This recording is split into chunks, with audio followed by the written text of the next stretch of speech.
ម៉ែបងនៅគ្រប់ត្រូលវីដេអូបទិការនេះសូមជួយ share ផងពុកម៉ែបងមិននឹមនេះប្លែកមែនតែនពុកម៉ែបងដោយសារតែគាត់ជួស្រែដោយប្រើផាល2និងគល់2ពុកម៉ែបងប្រវត្តិសាស្ត្រហើយនៅក្នុងស្រុកខ្មែររបស់យើងគឺមិនមានទេអ្នកជួស្រែដោយប្រើនិងគល់2មិនមែនថានិងគល់2សំបីតែនិងគល់1ក៏មិនមានដែរសម័យឥឡូវគឺលែងមានហើយនិយាយទៅគឺបាត់អស់ហើយឥឡូវនៅសល់តែមួយមិនមែនថាអស់ទេនៅមួយអញ្ចឹងណាតែមិននឹមនេះគឺប្លែកជាងគេមែនតែនដោយសារតែគាត់មានកំណត់ច្នៃបណ្ឌិតដើម្បីដាក់ជានគរ2ហើយការជួនឹងឃើញថាល្អណាស់មែនតែនពុកម៉ែបងប្អូនបកដីស្អាតហើយ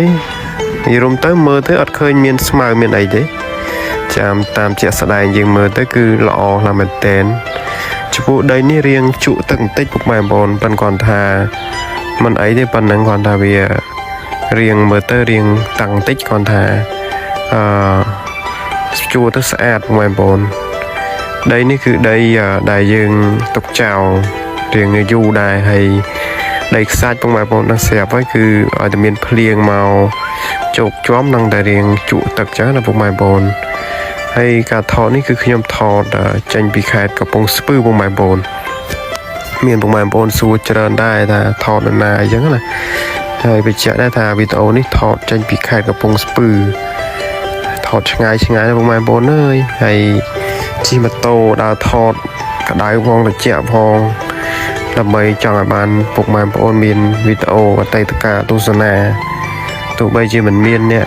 លើកទឹកចិត្តឲ្យកម្លាំងចិត្តយ៉ាងណាក៏ចេះតែ